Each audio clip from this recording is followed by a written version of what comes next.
你唔係有個窿有啲水跳咗走噶嘛？你要有個斜度，水先向下流低流啊嘛。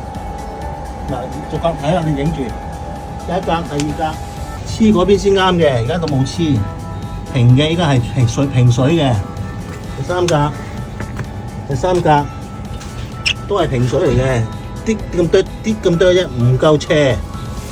第二樣嘢，嗱呢個啲咁多，好啦，第三格呢格咧就好啲咁樣。